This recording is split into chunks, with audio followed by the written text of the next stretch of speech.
Father and 10-year-old daughter vanish in mountains. 15 years later, she suddenly shows up. Daniel Carter checked his watch for the third time in 5 minutes. The weather forecast had promised clear skies, but the dark clouds gathering above the jagged peaks of Black Hollow Mountains told a different story. He adjusted his backpack and glanced at his daughter, who was hopping from one rock to another, her laughter cutting through the heavy silence of the forest. "Lily, stay where I can see you," he called out, trying to keep the worry from his voice. 10-year-old Lily turned, her freckled face flushed with excitement. "Dad, look! I found a salamander!" She cupped her small hands around her discovery, eyes bright with wonder. Daniel smiled despite his growing unease. This trip was supposed to help them both heal. After losing Sarah to cancer 8 months ago, their home had become a museum of memories, each room echoing with the absence of Lily's mother. The hiking trip was meant to be a fresh start, a chance to breathe air that wasn't thick with grief. "That's great, honey. But we should pick up the pace. That storm looks like it's moving in fast." As if triggered by his words, a cold wind swept through the trees, carrying the first drops of rain. Lily's smile faded as she looked up at the darkening sky. "Are we going to be okay, Dad?" "Of course we are," Daniel said with a confidence he didn't feel.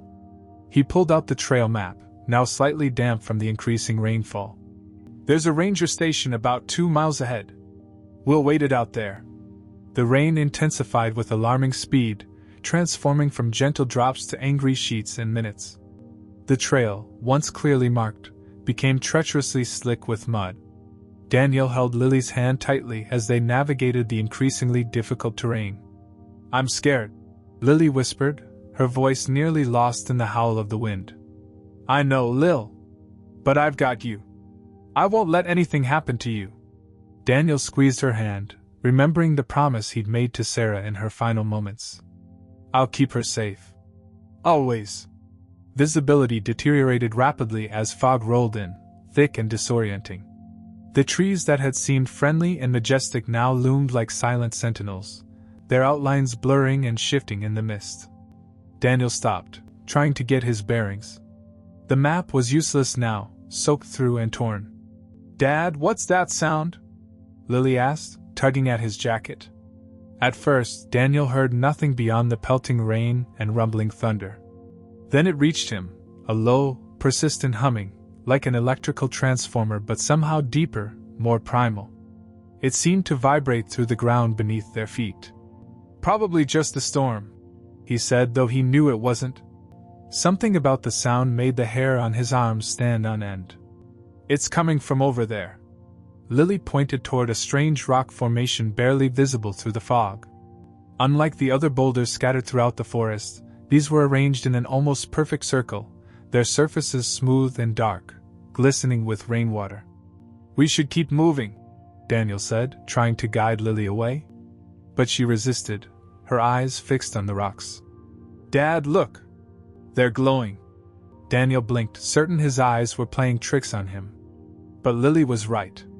A faint blue luminescence pulsed from within the rocks, growing stronger with each wave of that strange humming sound. "Lily, stay back."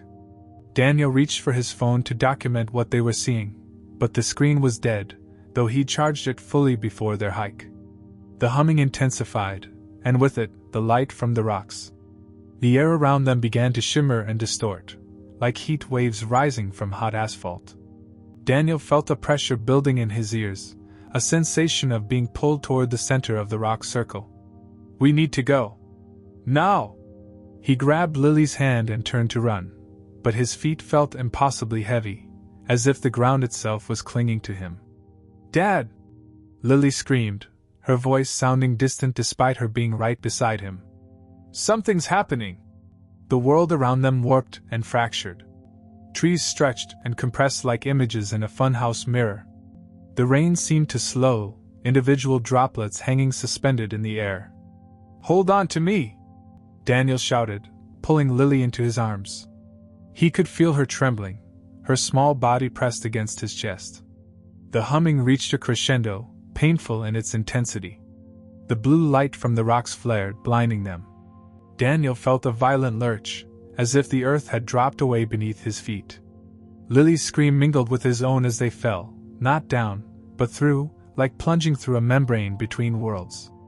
For one heart-stopping moment, Daniel saw figures moving beyond the veil of light, tall, shadowy silhouettes observing with cold calculation. He heard voices speaking in a language that hurt his mind to process. Then pain exploded through his skull, and darkness claimed him. The next morning dawned clear and bright, as if the storm had never happened. Search and rescue teams combed the area where Daniel's car had been found abandoned in the trailhead parking lot. Dogs followed their scent for half a mile up the trail before losing it completely. It was as if Daniel and Lily Carter had simply vanished into thin air. Days turned into weeks, weeks into months. The search was scaled back, then officially ended. The case of the missing father and daughter became the subject of true crime podcasts and late-night television specials. Theories ranged from kidnapping to accidental death in one of the many steep ravines that scored the mountains. But no bodies were ever found. No evidence of foul play emerged. No witnesses came forward. Daniel and Lily Carter were declared legally finished 1 year after their disappearance, their fate joining the long list of mysteries that haunted Black Hollow Mountains. No one imagined that 15 years later, the mystery would resurface in a way that would challenge everything people thought they knew about reality itself. Ranger Michelle Delacroix had worked at Black Hollow National Park for 12 years, and in that time, she'd seen plenty of strange things: inexplicable lights in the night sky, hikers who swore they'd walked in circles despite following a straight path, and wildlife behaving in ways that defied explanation. But nothing had prepared her for what she found that misty April morning. The call had come in at dawn, a hiker reporting what looked like a child wandering alone near Widow's Peak, not far from the infamous Carter disappearance site. Michelle had responded immediately, expecting to find a lost camper or perhaps a runaway. Instead, she found a small girl in muddy, outdated clothing, sitting calmly on a rock as if waiting for someone. The child's red hair was tied back in a neat ponytail, and her hiking boots, though caked with fresh mud, looked strangely new despite their retro style. "Hello there," Michelle called, approaching slowly. "Are you lost?" The girl looked up, her expression shifting from confusion to relief. "Yes. I can't find my dad. We got separated in the storm." Something about the girl's appearance tickled at Michelle's memory. She'd moved to Black Hollow 3 years after the Carter case, but everyone knew the story. The photos of the missing father and daughter had hung in the ranger station for years. "What's your name, honey?" Michelle asked, her throat suddenly dry. "Lily. Lily Carter." Michelle's radio nearly slipped from her fingers. "And your dad's name?" "Daniel Carter," the girl replied, looking around anxiously. "Have you seen him?" "We were hiking, and there was this weird blue light, and then I woke up alone." Michelle stared, unable to form words. The girl before her was unmistakably Lily Carter, the same Lily Carter who had vanished 15 years ago. The same Lily who should now be 25 years old. Yet here she sat, not a day older than 10. The media descended on Black Hollow like locusts. "News at 6, time traveler or hoax?" screamed the headlines. "Missing girl returns, hasn't aged a day. Experiments gone wrong?" Lily sat in a sterile hospital room, surrounded by doctors, scientists, and FBI agents. They had taken her blood, swabbed her cheeks, scanned her brain, and peppered her with endless questions. She answered as best she could, but their disbelief only made her more frightened. "I told you," she repeated for what felt like the 100th time. "My dad and I got lost in the storm yesterday. There was a weird blue light, and I passed out. When I woke up, he was gone." Dr. Howard, the lead physician, exchanged glances with Agent Ramirez. "Lily," he said gently, "it wasn't yesterday. It was 15 years ago." Lily rolled her eyes. "That's impossible. Look at me. That's what we're trying to figure out," said Agent Ramirez, her voice kind but firm. "The DNA tests confirm you're Lily Carter. But you haven't aged since you disappeared on June 17, 2010. Lily's small hands trembled. That doesn't make any sense. Where's my dad? Why isn't he here? No one could answer that question. Daniel Carter remained missing. 3 weeks after her reappearance, Lily moved in with her Aunt Claire, her mother's sister. Claire had aged 15 years since Lily had last seen her, now with streaks of gray in her once auburn hair and lines around her eyes that hadn't been there before. "Your room is ready," Claire said, showing Lily to a space that had clearly been designed for a young adult, not a child. "I can redecorate it if you want." Lily nodded, not really seeing the room. Ever since she'd returned, everything felt wrong, too bright, too loud, too much. The world had moved on without her. Her friends were now adults with jobs and relationships. Her house had been sold. Her dog, Max, had died years ago. And her father was still missing. "I had another dream about Dad last night," Lily said quietly as Claire helped her unpack the new clothes that had been donated after her return. Claire paused. "What happened in it?" "He was trapped somewhere dark. He kept calling my name, but he couldn't see me." Lily looked up, her eyes haunted. "It didn't feel like a dream, Aunt Claire. It felt real." Claire sat beside her on the bed, unsure how to comfort a niece who was both older and younger than she should be. "The doctors say you might experience some confusion. It's normal after trauma." "It's not confusion," Lily snapped, then immediately regretted it when she saw Claire flinch. "I'm sorry. It's just, I know what I saw. And there's something else." She hesitated, afraid Claire would think she was crazy. "What is it, Lily?" Claire prompted gently. "Sometimes I see glitches. Like the world isn't quite right." Lily pointed to the corner of the room where the wallpaper pattern momentarily rippled, as if something was moving behind it. Claire saw nothing unusual, but the fear in Lily's eyes was undeniable. That night, Lily woke screaming. The nightmare had been vivid. She was floating in a place between places, watching as men in hazmat suits examined her unconscious body. Her father was nearby, strapped to a table, shouting her name. Beyond them was a wall of shimmering blue energy, and beyond that, figures watching with cold, calculated interest. Claire rushed in, flipping on the light. "Lily, it's okay. You're safe."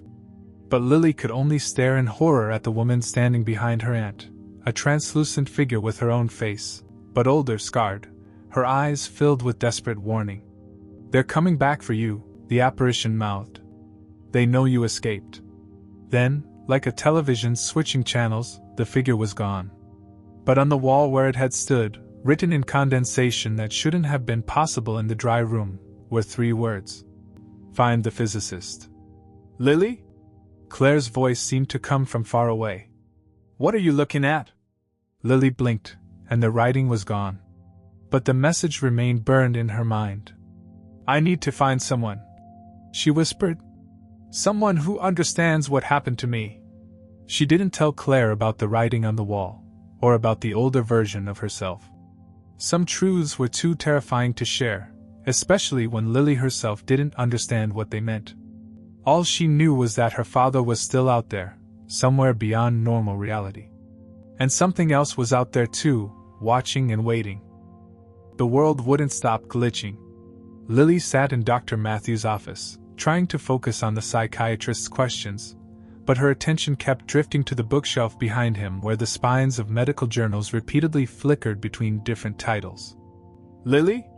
Did you hear my question?" Dr. Matthews leaned forward, concern etched on his face. "Sorry," she mumbled.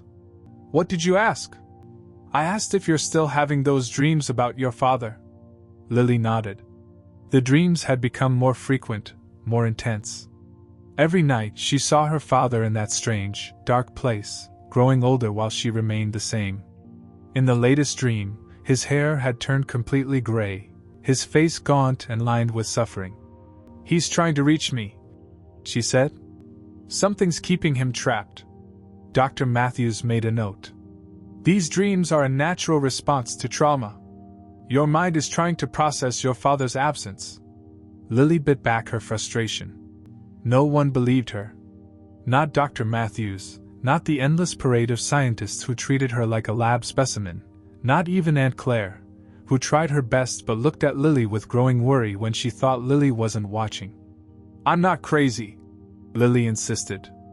"And they're not just dreams." As if to punctuate her point, Dr. Matthew's coffee mug suddenly existed in two places at once, on his desk and in his hand. Lily stared, transfixed. No one else ever noticed these glitches, these moments when reality seemed to stutter and overlap. "Lily?" The doubled mug resolved back into one, and Lily realized she'd missed another question. "I think I need some air," she said, standing abruptly. The research center hallway stretched impossibly long before returning to normal proportions. Lily had grown somewhat accustomed to these spatial distortions, though they still unnerved her. She made her way to the small courtyard where she often retreated when the testing and questioning became too much. A woman sat on the bench that was usually empty, tall, with short silver hair cut in a severe bob. She was reading a scientific journal, completely absorbed. Lily hesitated, then took a seat at the opposite end of the bench. "You're seeing them too, aren't you?" the woman asked without looking up from her journal. "The fluctuations in the space-time continuum." Lily's breath caught. "You can see them?" The woman finally turned, fixing Lily with intelligent gray eyes. "Not exactly. But I can measure them, and they're centered around you." She extended her hand. "Dr. Evelyn Grant, quantum physicist. I've been following your case." Lily shook her hand cautiously. "You're the first person who hasn't told me I'm imagining things." Dr. Grant's expression softened. "You're not imagining anything, Lily. You've experienced something extraordinary, a temporal displacement that defies our current understanding of physics." She paused. "And I believe your father might still be experiencing it." Something inside Lily broke open, a flood of relief so intense it brought tears to her eyes. "He's alive, isn't he?" "Dad's alive?"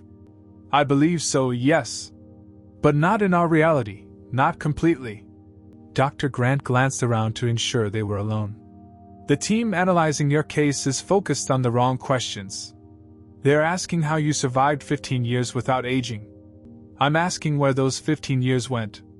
For the first time since her return, Lily felt a glimmer of hope. "Can you help me find him?" "I'm going to try.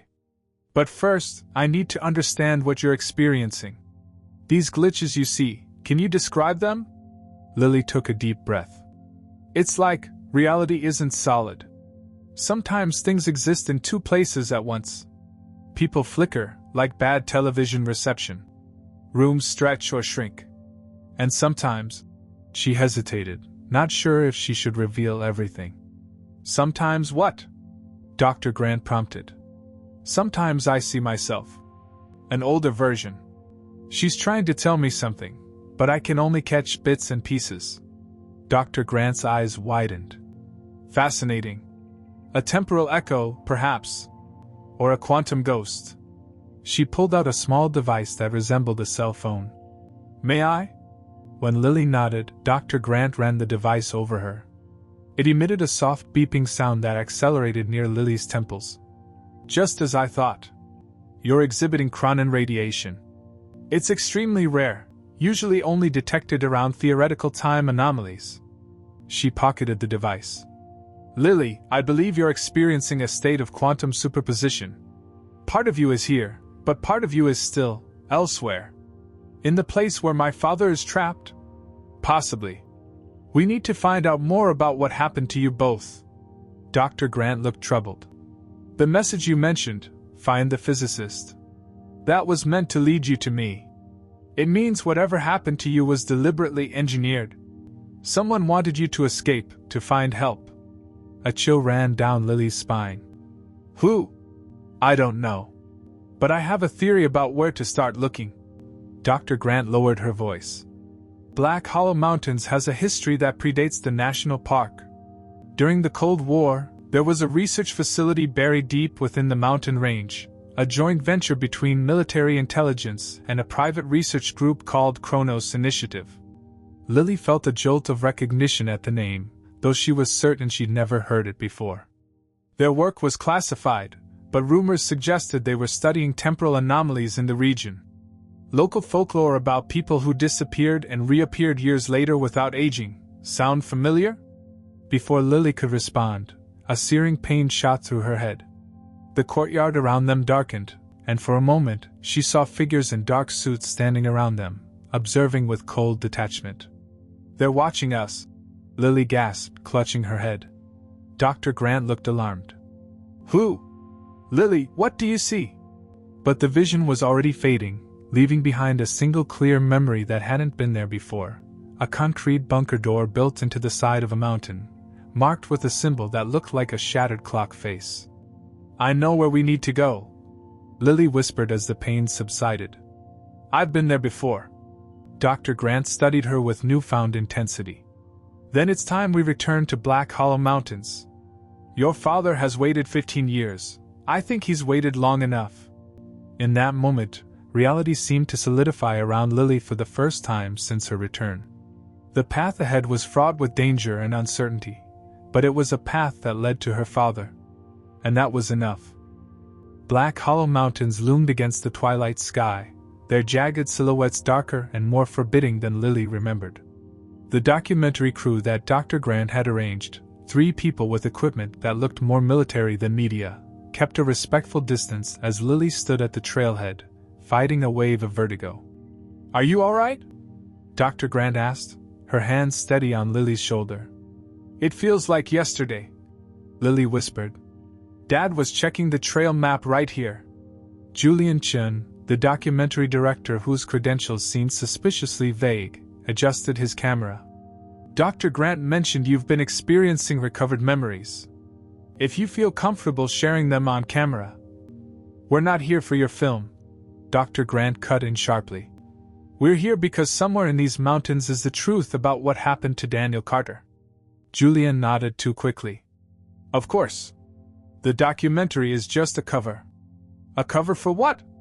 Lily asked, suddenly wary of these strangers. Dr. Grant sighed. "I couldn't get official authorization to investigate the old Kronos facility. Too many classified stamps, too many bureaucrats refusing to acknowledge it ever existed." She gestured to the film crew.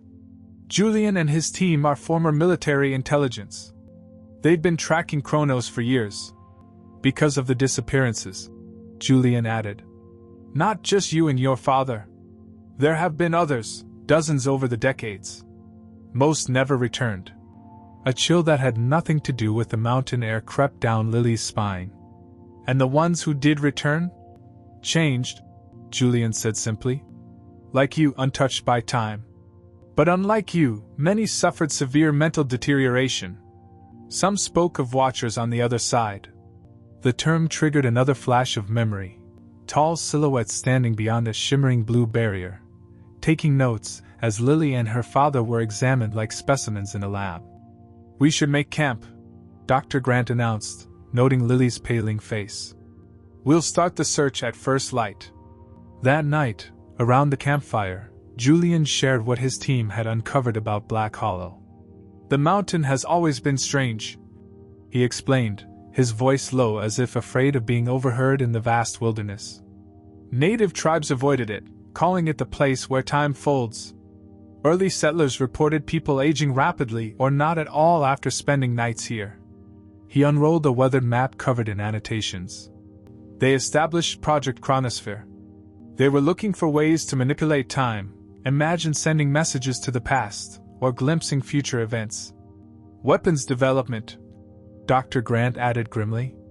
"The ultimate advantage." Julian nodded.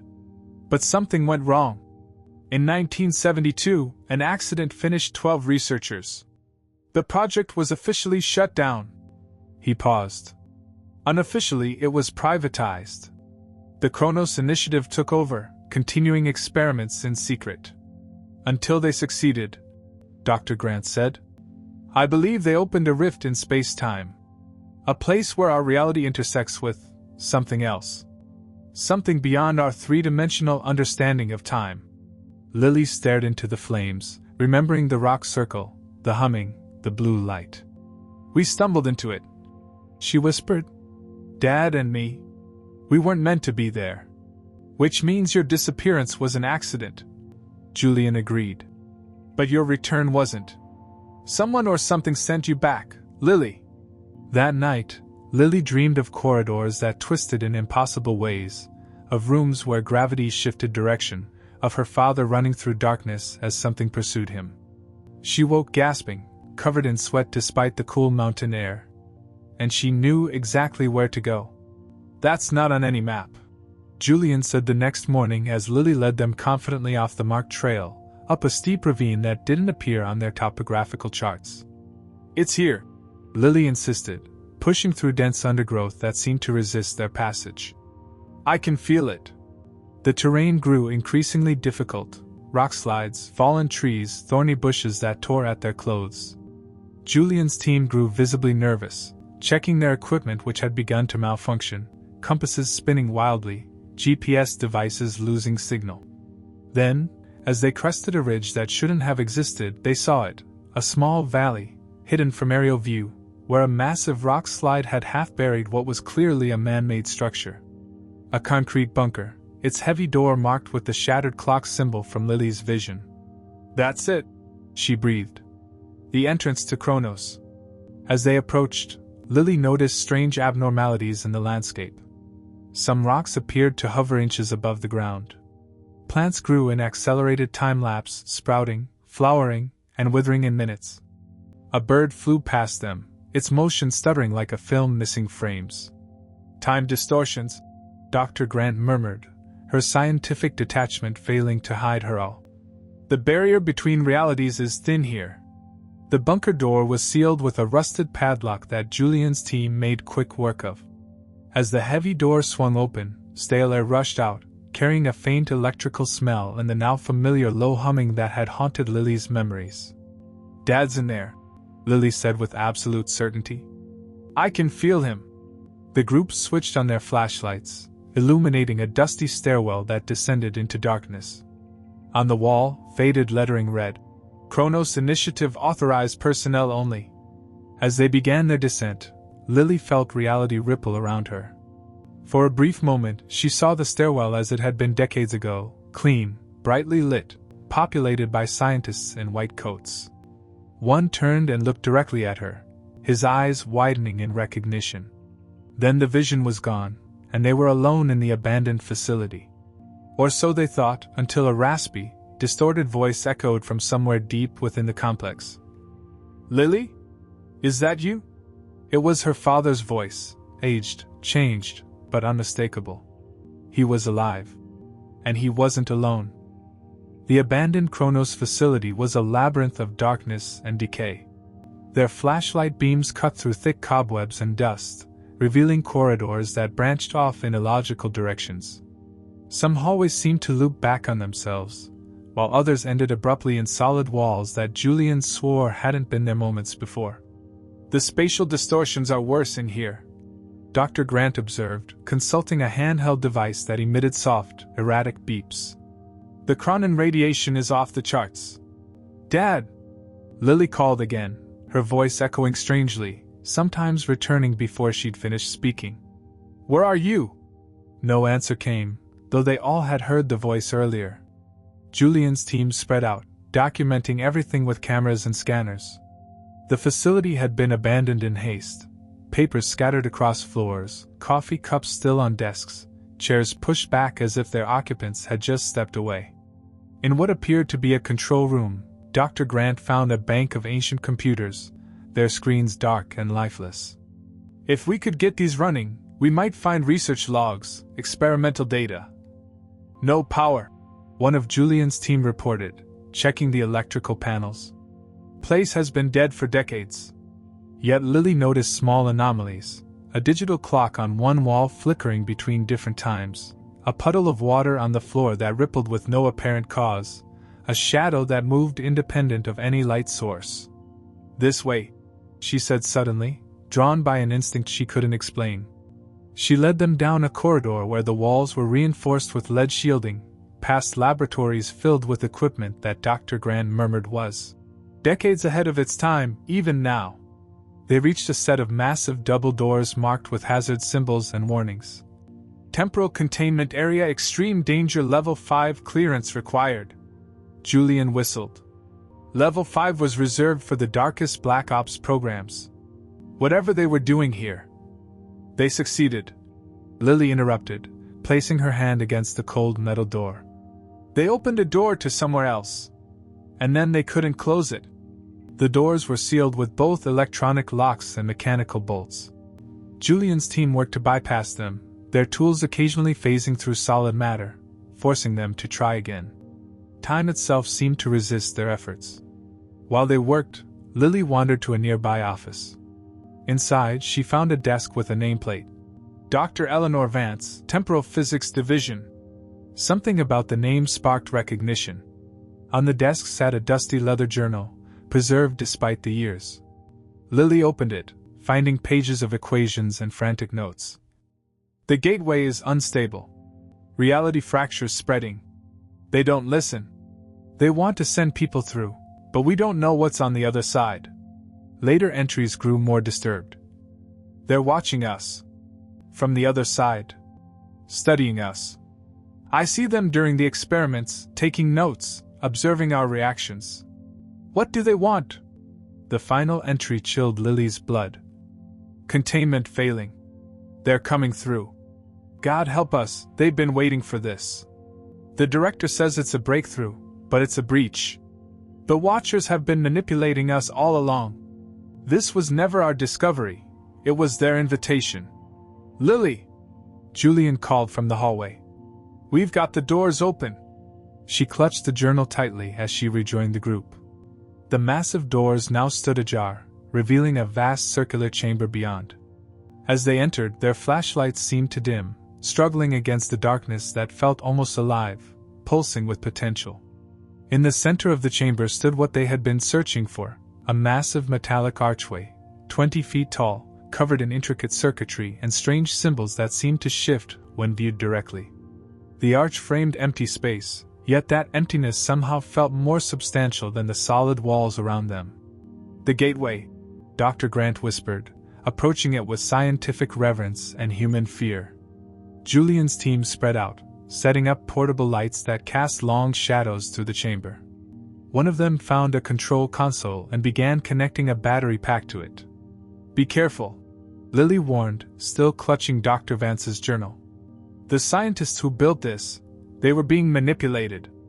Something on the other side wanted this doorway opened. Dr. Grant was examining the archway, her instruments recording data. The Cronin radiation is emanating from this structure. It's a quantum aperture, a tear in the fabric of space-time. Can it be activated? Julian asked. It already is, Dr. Grant replied. It's just dormant. Like a computer in sleep mode, waiting for input. A sudden, bone-deep humming filled the chamber, the same sound Lily had heard 15 years ago in the forest. The air around the archway began to shimmer and distort. Nobody touched anything!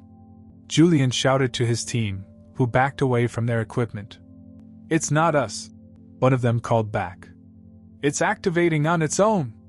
The empty space within the archway rippled like water, then began to glow with the familiar blue light from Lily's nightmares. The humming intensified, vibrating through their bodies. Lily! The voice came from everywhere and nowhere, her father's voice, aged and desperate. Lily, you came back. Dad! She cried, stepping toward the archway despite Dr. Grant's attempt to hold her back. Where are you? Trapped, came the reply, his voice breaking. They've kept me here, studying me, for what feels like lifetimes. Who, Dad? Who has you? The blue light pulsed, and for a moment, Lily glimpsed her father, his hair now completely white, his face deeply lined, his eyes haunted by years of isolation and fear. He stood in what looked like a glass cell, surrounded by monitoring equipment. Beyond him, tall shadowy figures moved just out of focus. The Watchers, Daniel Carter rasped. They exist outside of time. They've been studying humanity for centuries, looking for a way in. His image flickered. They used Chronos to create the gateway. And now they're coming through. As if responding to his warning, the archway flared with blinding intensity. The ground beneath them trembled violently, equipment crashing to the floor. Cracks appeared in the concrete walls of the chamber, as reality itself seemed to buckle under some immense pressure. "Something's coming through!" Julian shouted over the deafening hum. Lily watched in horror as a long, dark shape began to emerge from the glowing aperture, a silhouette that stretched and distorted in ways no human body could move. Dr. Grant grabbed her arm. "We need to leave. Now!" But Lily stood transfixed, her father's desperate face visible just beyond the threshold. "Help me, Lily," he begged. "But be careful. If they get through completely." His warning was cut short as the facility shook with earthquake force. Part of the ceiling collapsed, sending Julian's team scrambling for safety. In the chaos, the archway pulsed one final time, and Lily heard her father's voice, clearer than before. "The journal! Find the shutdown sequence!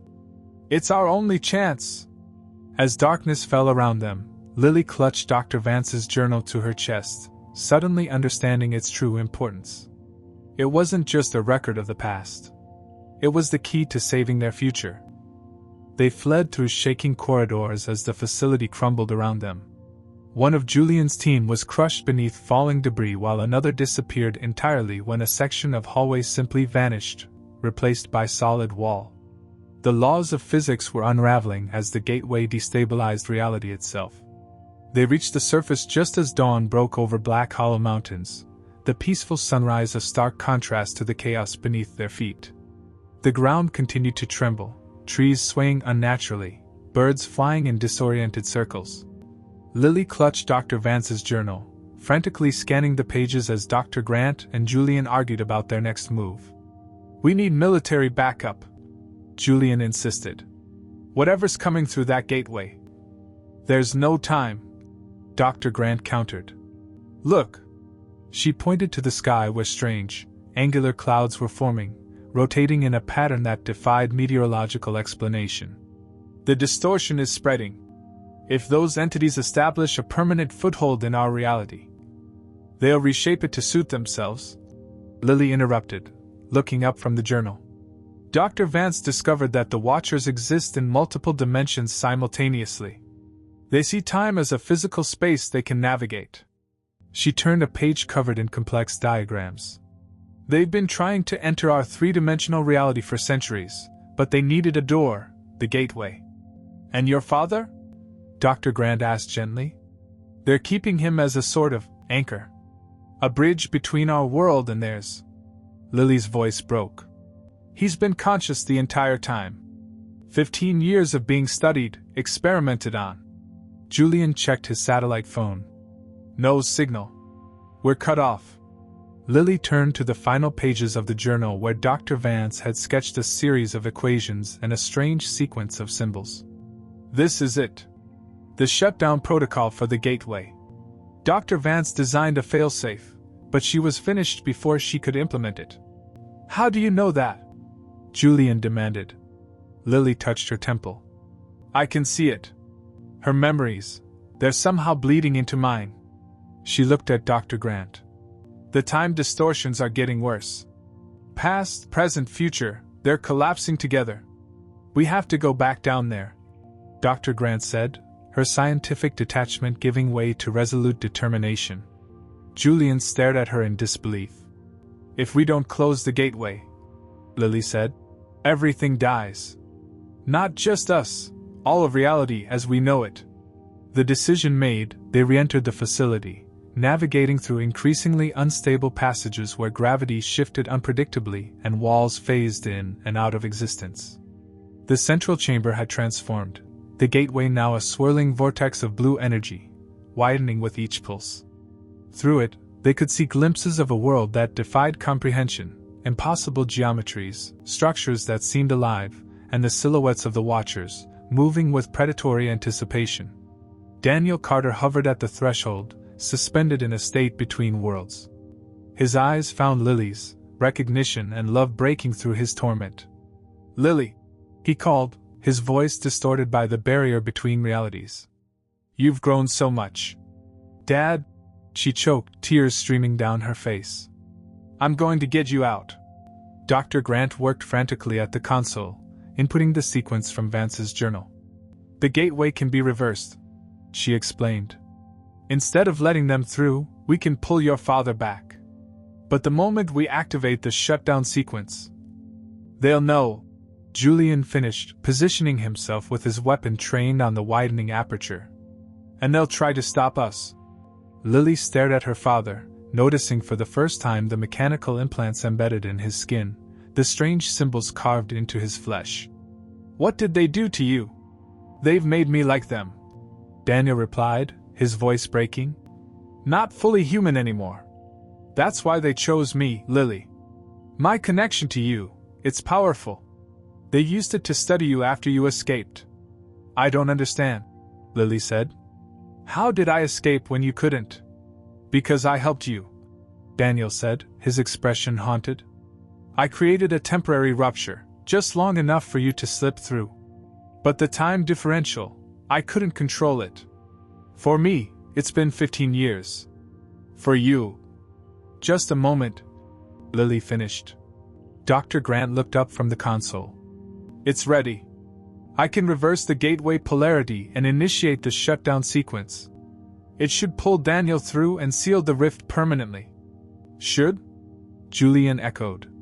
There are no guarantees with experimental quantum mechanics, Dr. Grant admitted. And there's another complication. She looked at Lily with regret. The chronon radiation that's preserved your youth, it's connected to the gateway. When we close it, I'll start aging normally, Lily guessed. No, Dr. Grant said softly. The temporal displacement will correct itself. You'll age the full 15 years, instantly. Lily's heart stuttered. She would lose her childhood in a moment, become a 25-year-old woman with no memories of growing up, no experiences to bridge the gap. And my father? She asked. If we shut down the gateway, Dr. Grant explained. Whatever they've done to him comes with him. We don't know what that means. From the gateway, a keening sound grew, like metal being torn. The Watchers had realized what they were attempting. Their shadowy forms pressed against the thinning barrier, elongated limbs reaching through. Choose now, Julian urged, firing at a partially materialized shape that dissipated into smoke. We're out of time. Daniel's eyes met Lily's across the dimensional divide. Let me go, he pleaded. Save yourself? I'm not fully me anymore. Lily approached the gateway, feeling its energy crackling against her skin. Beyond her father, she could see the Watchers clearly now, beings of living shadow with too many limbs and eyes that gleamed with cold intelligence. They had manipulated humanity for centuries, patient predators waiting for their moment. I didn't come this far to lose you again, Lily said, her decision made. She nodded to Dr. Grant. Do it. Bring him home. Dr. Grant activated the sequence. The gateway's hum changed pitch, the blue energy swirling in the opposite direction. Daniel was pulled forward violently as the Watchers grabbed at him, trying to maintain their hold. Lily reached into the energy field, ignoring the burning pain. Her fingers touched her father's, then clasped his hand. I got you, Dad, she said, pulling with all her strength. I won't let go. As reality itself shuddered around them, father and daughter fell together onto the chamber floor. The gateway collapsed with a thunderous roar, the tear in space-time ceiling closed. In the sudden silence, Lily felt the years catching up to her, bones lengthening, mind expanding with phantom memories of a life never lived. She gasped as her body transformed, childhood vanishing in seconds. When it was over, she looked down at her father, his eyes filled with wonder and grief as he beheld his daughter, now a woman. You saved me, he whispered, touching her face with a trembling hand, a hand marked with inhuman symbols that still glowed faintly. We saved each other, Lily replied, her voice deeper, unfamiliar to her own ears. As Julian and Dr. Grant helped them to their feet, Lily realized the price they had both paid, her father changed by the Watchers, herself robbed of 15 years. But they were alive. Together. And as they emerged from the Kronos facility into the sunlight, where the strange clouds had dispersed and the world seemed whole again, Lily understood that some rifts could be mended, even if they left scars. Some journeys through time, no matter how painful, ultimately led home.